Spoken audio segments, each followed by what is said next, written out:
Students, welcome to Varsha's tutorials. आप मेरे साथ पढ़ रहे हैं सीबीएसई 10th का केमिस्ट्री का first chapter chemical reactions and equations, जो जैसे मैं हर बार बताती हूँ यहाँ से आपकी मेंस केमिस्ट्री स्टार्ट होती है। ये आपका बहुत फंडामेंटल चैप्टर है।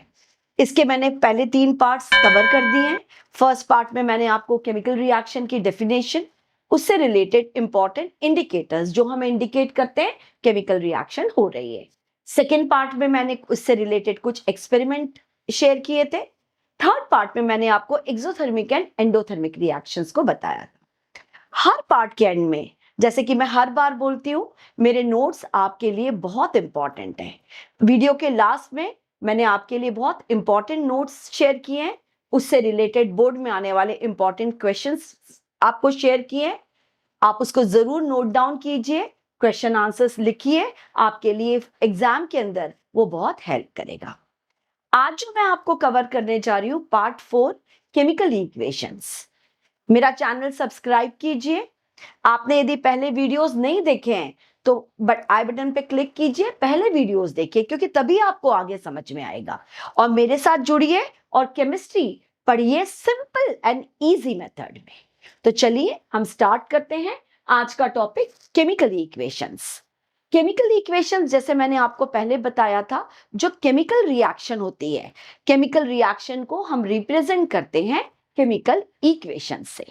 लेकिन केमिकल इक्वेशंस में जो सिंबल्स हैं, जैसे हम हाइड्रोजन के लिए H लगाते हैं, ऑक्सीजन के लिए O लगाते हैं, नाइट्रोजन के लिए N लगाते हैं, लेकिन इसके पहले सबसे पहले जो आई थी वो थी वर्ड इक्वेशन। जो हम आज जो केमिकल इक्वेशन हम लिखते हैं वो पहले नहीं थी। यहाँ पहले सबसे पहले साइंटिस्ट जो केमिस्ट जो यूज करते थे वो थी वर्ड इक्वेशन। वर्ड इक्वेशन क्या थी? जैसे मैंने आपको लिखा है, हाइड्रोजन को जब हम जो भी सब्सटेंस केमिकल रिएक्शन में पार्टिसिपेट कर रहे हैं, जो प्रोडक्ट बन रहा है, उन्हें हम वर्ड फॉर्म में लिखते हैं। जैसे मैंने यहाँ लिख दिया हाइड्रोजन, ये हमने वर्ड फॉर्म में लिख दिया। ये मैंने लिख दिया ऑक्सीजन, और इससे बन गया हमारा वाटर। तो जब हम केमिकल रिएक्शन को हम वर्ड फॉर्म में लिखते हैं तो हम इसे कहते हैं वर्ड इक्वेशन, जब हम इसको वर्ड फॉर्म में एक्सप्रेस करते हैं। लेकिन अब यहाँ पर प्रॉब्लम क्या हुई? जैसे मैंने आपको बोला, when we write in words we call it word equations.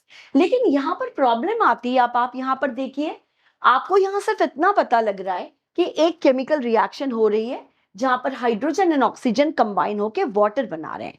लेकिन ये जो इक्वेशन है, ये जो वर्ड इक्वेशन है, ये इनकम्प्लीट इक्वेशन है।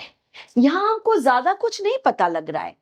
It does not provide any information about physical states, number of atoms, temperature and pressure. अब आप देखिए इस इक्वेशन में हमें सिर्फ पता लग रहा है हाइड्रोजन है, लेकिन हाइड्रोजन के कितने एटम्स यहाँ पर हैं? जो हाइड्रोजन है उसकी फिजिकल स्टेट क्या है, यानी हाइड्रोजन सॉलिड है, लिक्विड है, गैस है। ऑक्सीजन की फिजिकल स्टेट क्या है, ऑक्सीजन के कितने मॉलिक्यूल्स यहाँ पर कंबाइन कर रहे हैं, और वाटर के मॉलिक्यूल्स कैसे बन रहे हैं, और यहाँ पर वाटर लिक्विड फॉर्म में बन रहा है या वेपर फॉर्म में बन रहा है। ये केमिकल रिएक्शन जो हो रही है, क्या यहाँ पर हमने टेम्परेचर, प्रेशर, कैटलिस्ट कुछ यूज किया है? ये वर्ड इक्वेशन हमें कोई भी इंफॉर्मेशन प्रोवाइड नहीं करती, इसलिए हम इसे कहते हैं इनकम्प्लीट इक्वेशन। सेकेंडली, ये बहुत लॉन्ग है और डिफिकल्ट टू रिमेंबर है। अब जैसे हमारे एलिमेंट्स बढ़ते जाएंगे, अभी तो 118 एलिमेंट्स बढ़ गए, मिलते और डिस्कवर होते जा रहे हैं, तो हमारी नेचुरली हम इतना ज्यादा इनको वर्ड फॉर्म में, कई कंपाउंड्स तो बहुत बड़े बड़े होते हैं, तो हम उनको सबको वर्ड फॉर्म में तो नहीं याद रख सकते। तो ओवरऑल वर्ड इक्वेशन बहुत डिफिकल्ट थी, इनकम्प्लीट इंफॉर्मेशन प्रोवाइड करती थी, इसलिए ये जो है रिजेक्ट हो गई। अब इसकी जगह आई केमिकल इक्वेशन। केमिकल इक्वेशन, जैसे आप देख रहे हो, ये हाइड्रोजन है, इसी को मैंने इस यहां लिख दिया H2। हम हाइड्रोजन का सिंबल H है, मॉलिक्यूल फॉर्म में H2। ऑक्सीजन है, जैसे इसको मैंने लिख दिया O2। दोनों कंबाइन होके बनाते हैं वाटर। वाटर का फॉर्मूला होता है H2O। तो आपने देखा जो केमिकल इक्वेशन है, हम सबसे पहले आपको याद रखना है कि जो केमिकल रिएक्शन है इसको हाँ रिप्रेजेंट करती है केमिकल इक्वेशन। और केमिकल इक्वेशन जो है वो शॉर्टर, आप देख रहे हो कि शॉर्टर वे है टू रिप्रेजेंट केमिकल रिएक्शन, यानी कि केमिकल रिएक्शन को रिप्रेजेंट करने का जो शॉर्टर वे है उसको हम कहते हैं केमिकल इक्वेशन। और जो केमिकल इक्वेशन है it is a complete symbolic representation. हम यहाँ पर सिंबल्स का यूज करते हैं और ये जो सिंबल्स होते हैं हमें लर्न करने में भी इजी होते हैं, हम रिमेंबर भी कर सकते हैं और बड़ी से बड़ी इक्वेशन हम इजीली लिख सकते हैं।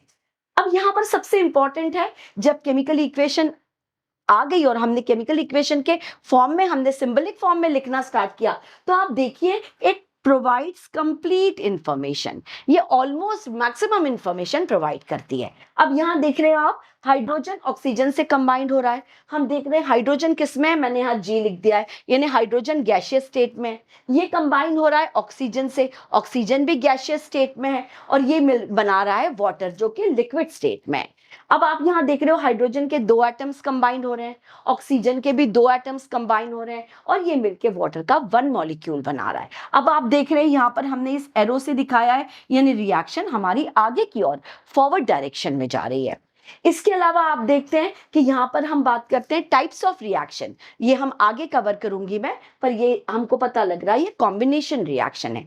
यहाँ पर यदि हमें कोई टेम्परेचर, प्रेशर, कैटलिस्ट यूज करना है या रिएक्शन एक्सोथर्मिक है, एंडोथर्मिक है, तो हम या तो एरो के ऊपर या इसके आगे हम इसको यूज करते हैं। तो इस तरह से हम देख रहे हैं कि जो केमिकल इक्वेशन है ये हमें कंप्लीट इंफॉर्मेशन प्रोवाइड करती है अबाउट केमिकल रिएक्शन। तो हम कह सकते हैं it is a shorter way to represent chemical reaction. It is a complete symbolic representation which provides us complete information. तो ये है हमारी केमिकल इक्वेशंस। आप सबको समझ में आ गया होगा और आगे अब जो मैं आपको बताऊंगी स्टेट्स ऑफ केमिकल इक्वेशंस। अब हम देखते हैं स्टेट्स ऑफ केमिकल इक्वेशंस। जैसे मैंने आपको बताया कि जब हम केमिकल इक्वेशन लिखते हैं तो chemical equation complete information provide करती है। ये कंप्लीट सिंबॉलिक फॉर्म में हम लिखते हैं, तो हमें जो केमिकल इक्वेशन के स्टेट्स हम कौन कौन से यूज करते हैं लेटर, ये आपको पता होना चाहिए। सपोज हमारा सब्सटेंस या प्रोडक्ट हमारा लिक्विड स्टेट में है, यदि हमारा रिएक्टेंट है या हमारा प्रोडक्ट है ये लिक्विड स्टेट में है तो हम स्मॉल l से उसको दिखाते हैं। यदि हमारा रिएक्टेंट या प्रोडक्ट सॉलिड स्टेट में है तो हम स्मॉल s से उसको डिनोट करते हैं। यदि ये हमारा गैसियस स्टेट में है तो हम ब्रैकेट में इस तरह से g लिख देते हैं, या आप सीधा या ऊपर एरो बना दो, गैस ऊपर की ओर जाती है, ये एरो रिप्रेजेंट करता है गैसियस स्टेट में, यानी हमारा रिएक्टेंट या प्रोडक्ट दोनों जो भी है या दोनों में से एक या दोनों गैसियस स्टेट में है। ये है प्रेसिपिटेट। मैंने आपको बताया था इंडिकेटर्स में, जब सॉलिड जो डिसॉल्व नहीं होता प्रोडक्ट के अंदर, एक एक्वस में होता है, सॉलिड डिसॉल्व नहीं होता और वो नीचे की ओर आ जाता है, हम इसे कहते हैं प्रेसिपिटेट। और ये प्रेसिपिटेट को आपको पीपीटी लिखना होता है और नीचे की साइड आपको दिखाना होता है। पीपीटी का कौन सा कलर है इसे भी आपको इंडिकेट करना होता है। ये हम आगे डबल डिस्प्लेसमेंट जब रिएक्शन करेंगे तब मैं आपको डिटेल में समझाऊंगी। उसके बाद एक्वस, आपने देखा होगा एक्वस वर्ड हम बहुत बार यूज करते हैं। एक्वस और लिक्विड में फर्क होता है। जब हम सॉलिड, जो कोई सॉलिड है जैसे कॉपर सल्फेट पाउडर है, जब मैं इसको वाटर में डिसॉल्व करती हूँ, जब कोई भी सॉलिड डिसॉल्व इन वाटर तो वो जो सोल्यूशन बनता है उसे हम कहते हैं एक्वस, तो उसको हम AQ से डिनोट करते हैं।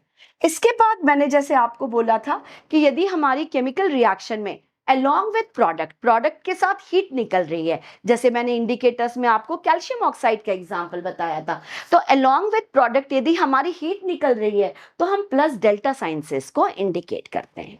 पर यदि हमारी रिएक्शन में हीट एब्जॉर्ब हो रही है, जब हीट इवॉल्व होती है तब हम उसको एक्सोथर्मिक रिएक्शन कहते हैं, जिसे हम प्लस डेल्टा साइन से इंडिकेट करते हैं। और ये प्लस डेल्टा साइन आपको याद होगा मैंने पढ़ाया था, एट द एंड हम लास्ट में प्रोडक्ट के साथ में लिखते हैं, लास्ट में इसको लिखते हैं प्लस साइन के साथ डेल्टा साइन लगाते हैं। ये इंडिकेट करता है कि रिएक्शन में हीट इवॉल्व हो रही है। एंडोथर्मिक रिएक्शन, इसके 2 लिखने के तरीके हैं। यदि हीट एब्जॉर्ब हो रही है, या तो आपका जो मेन एरो है आप इसके साथ लिख देते हो, या प्रोडक्ट के लास्ट में आप माइनस साइन लगा के लिख देते हो। ये हम जैसे जैसे रिएक्शन करेंगे मैं आपको डिटेल में बताऊंगी। और वैसे भी मैंने एक्सोथर्मिक एंडोथर्मिक रिएक्शन आपको ऑलरेडी एक्सप्लेन कर दी है, आप उसके में जाके वीडियो देख के इजीली उसको और समझ सकते हो डिटेल में। अब हम देखते हैं टेम्परेचर दे रहे हैं, तो आप देख रहे हैं एरो जो है हमारी, इस एरो के ऊपर हम लिखते हैं। मैंने एक जैसे एग्जांपल यहाँ दिया है 40 डिग्री सेल्सियस। जो भी आप टेम्परेचर यूज कर रहे हैं केमिकल रिएक्शन में वो हम एरो के ऊपर लिखते हैं। सेम प्रेशर, जैसे भी मैंने यहाँ 200 एटमॉस्फेरिक प्रेशर लिखा है, इस जो है प्रेशर को भी हम एरो के ऊपर लिखते हैं, कई बार दोनों साथ में भी लिखते हैं हम, जैसे 40 डिग्री सेल्सियस टेम्परेचर है, 200 एटमॉस्फेरिक प्रेशर है, तो टेम्परेचर एंड प्रेशर जो है वो हम हमेशा एरो के ऊपर लिखते हैं। इसके बाद मैं आपको बताऊंगी कैटलिस्ट। यदि हमारी केमिकल रिएक्शन में कैटलिस्ट या प्रमोटर यूज हो रहे हैं, इसको मैं अभी आपको डिटेल में बताऊंगी, उन्हें भी एरो के ऊपर लिखते हैं। कैटलिस्ट एंड प्रमोटर क्या होते हैं ये आपको पता होना चाहिए। कैटलिस्ट केमिकल रिएक्शन के अंदर कैटलिस्ट का रोल बहुत इंपॉर्टेंट होता है। जब आप बड़ी क्लासेस में जाओगे तो आपको इसको बहुत डिटेल में पढ़ना पड़ेगा।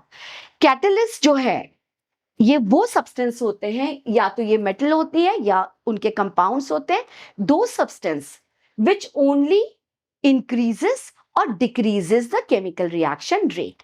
यानी एक एग्जांपल मैं आपको बताती हूँ, मैं आपको यहाँ एक्सप्लेन करती हूँ। नाइट्रोजन है और वो हाइड्रोजन से रिएक्ट कर रहा है, तो आप देख रहे हो कि नॉर्मल केस में नाइट्रोजन एंड हाइड्रोजन आपस में रिएक्ट नहीं करते, लेकिन हम इसमें कैटलिस्ट डाल देते हैं या फिर बहुत स्लो रिएक्ट करते हैं। कैटलिस्ट डालने से कैटलिस्ट क्या करता है, ये बहुत स्लोली रिएक्शन चलती रहती है, क्योंकि नाइट्रोजन तो रिएक्ट करती ही नहीं है। तो यदि हम इसमें कैटलिस्ट डाल देते हैं तो कैटलिस्ट वो कंपाउंड्स या वो एलिमेंट्स होते हैं जो केमिकल रिएक्शन की रेट को या तो इंक्रीज कर देते हैं या डिक्रीज करते हैं, लेकिन ये खुद केमिकल रिएक्शंस में कभी भी पार्टिसिपेट नहीं करते। ये सिर्फ केमिकल रिएक्शन की रेट को इंक्रीज करते हैं या केमिकल रिएक्शन की रेट को डिक्रीज करते हैं। अब इंक्रीज करते हैं क्या मतलब क्या है, यदि कोई रिएक्शन बहुत स्लो हो रही है तो हम कैटलिस्ट डालने से क्या होगा, रिएक्शन फास्ट हो जाएगी। और कभी कभी क्या होता है, रिएक्शन बहुत फास्ट होती है, हमको टाइम ही नहीं मिलता रिएक्शन देखने का, उसको स्टडी करने का, तो कैटलिस्ट डालने से वो केमिकल रिएक्शन को थोड़ा स्लो डाउन कर देते हैं ताकि हम पूरी की पूरी रिएक्शन ऑब्जर्व कर सकें। अब इसके साथ एक आता है, जैसे मैंने आयरन के साथ मोलिब्डेनम डाला है जो प्रमोटर है। क्या होता है कि जब कैटलिस्ट हम डालते हैं और कैटालिटिक रिएक्शन होती है तो कई बार हीट निकलती है या कुछ इंप्यूरिटीज होती है जो कैटलिस्ट की कैटालिटिक एक्शन को डिस्ट्रॉय करती है। तो जो प्रमोटर हम डालते हैं, जैसे यहाँ पर मोलिब्डेनम प्रमोटर है, प्रमोटर भी केमिकल रिएक्शन में पार्टिसिपेट नहीं करते, लेकिन ये कैटलिस्ट को हेल्प करते हैं उसकी कैटालिटिक जो पावर है उसको कंजर्व करने में। तो जनरली कई बार कैटालिटिक रिएक्शन में जहां बहुत हीट इवॉल्व हो रही है या रिएक्शन में कोई पॉइजनस सब्सटेंस बन रहा है जो कैटलिस्ट को डिस्ट्रॉय कर सकता है, तो हम प्रमोटर डाल के उसे सेव कर लेते हैं। तो कैटलिस्ट और प्रमोटर आपको समझ में आ गए। Catalysts are those compounds or those elements which always increase or decrease the rate of chemical reaction, but they never take part in chemical reaction. और molybdenum क्या करते हैं, कैटलिस्ट की कैटालिटिक एक्शन को, जो उसकी प्रॉपर्टी है उसको कंजर्व करते हैं।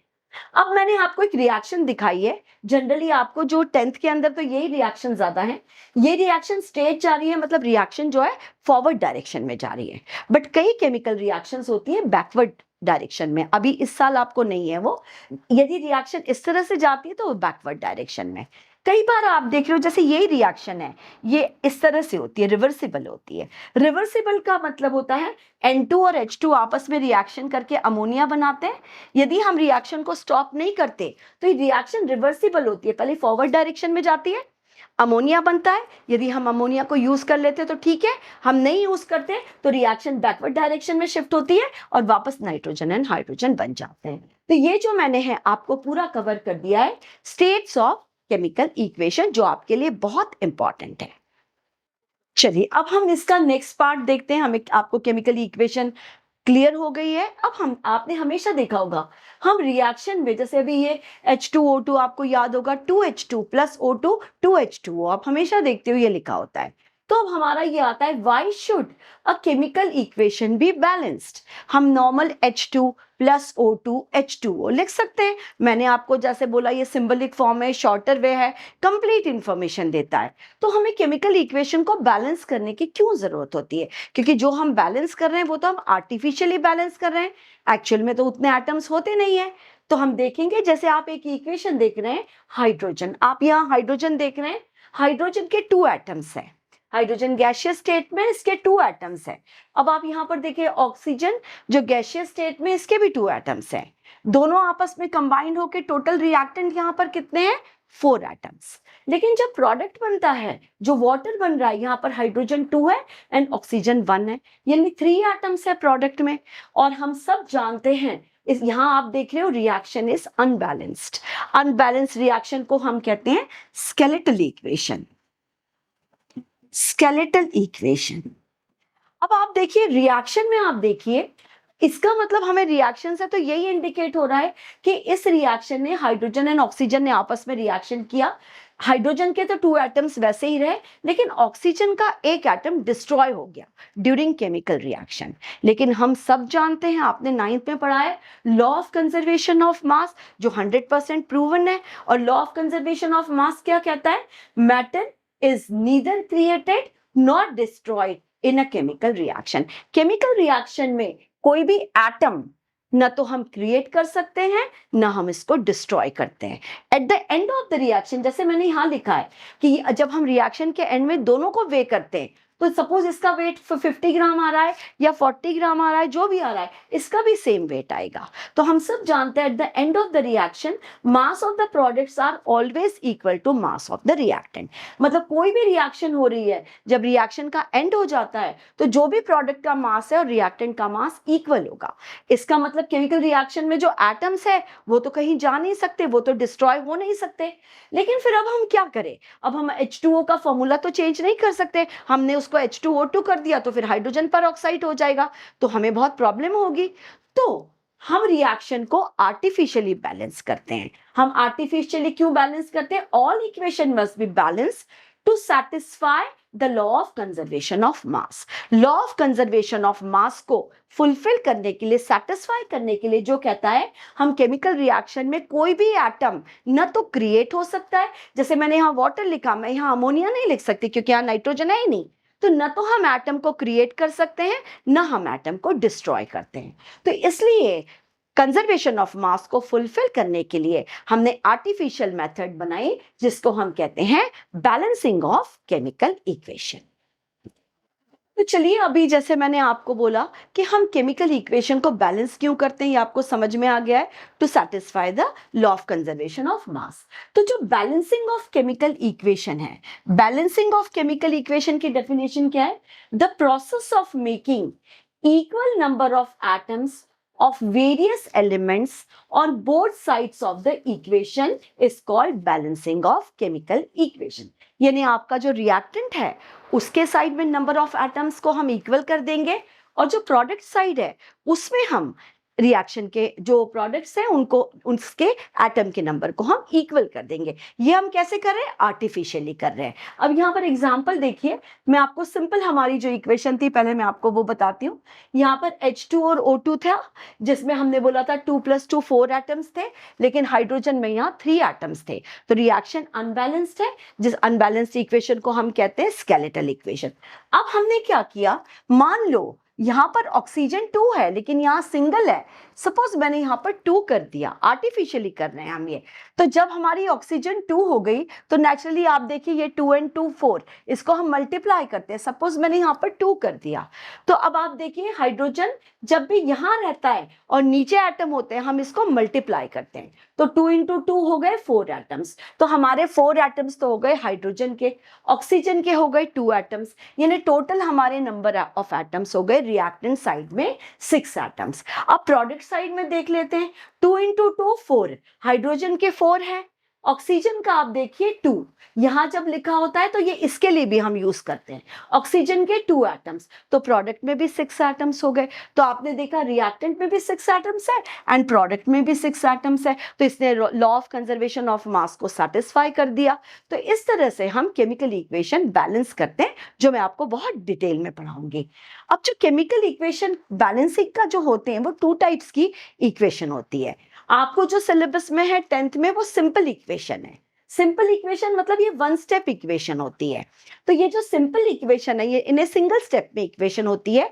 इसके लिए जो हम मेथड यूज करते हैं वो हिट एंड ट्रायल मेथड है, जो मैं आपको आगे बताऊंगी। Hit and trial method use करके हम केमिकल इक्वेशन को बैलेंस करते हैं। लेकिन दूसरी इक्वेशन होती है हमारी कॉम्प्लेक्स इक्वेशन। केमिस्ट्री, जैसे मैंने आपको बोला, इक्वेशंस आपका थोड़ा कॉम्प्लिकेटेड होता जाता है। केमिकल इक्वेशंस कई बार मल्टी स्टेप्स होती है, 6-7 स्टेप्स में होती है। हम 6-7 स्टेप्स लिखते हैं, जो कॉमन चीज़ है उसको कैंसिल करते हैं, सबको ऐड करते हैं। तो ये जो मेथड होती है इसको पार्शियल इक्वेशन मेथड कहते हैं और हाफ रिएक्शन कहते हैं। तो आपको जो सिलेबस में है, जो हम पढ़ने जाएंगे सिंपल इक्वेशन। तो यहाँ तक आपको पूरी तरह से क्लियर हो गया होगा। मेरा चैनल सब्सक्राइब कीजिए, वीडियो स्टार्टिंग से एंड तक देखिए और पहले भी वीडियोस देखिए ताकि आपको क्लियर हो जाए। एंड में मैंने नोट शेयर किए जो आपके लिए बहुत इंपॉर्टेंट है, उसको आप क्विकली या तो नोट डाउन कीजिए या स्क्रीनशॉट लीजिए। इसका जो नेक्स्ट वीडियो है, जो मेरा नेक्स्ट वीडियो में मैं आपको एक्सप्लेन करूंगी, मैं आपको बहुत सारी केमिकल इक्वेशन के, मैं आपको सिंपल रूल्स, इसके ट्रिक्स बताऊंगी और मैं आपको 20 इक्वेशंस बैलेंस करना बताऊंगी। सिर्फ एग्जाम में नहीं, आप जब कॉम्पिटिटिव एग्जाम्स भी देते हो और उसमें आपको बहुत डिफिकल्ट से डिफिकल्ट रिएक्शन भी आती है, तो मेरे दिए हुए ट्रिक्स को आप यूज कीजिए। आपकी केमिकल इक्वेशन कभी भी बैलेंसिंग आपका रॉन्ग हो ही नहीं सकता।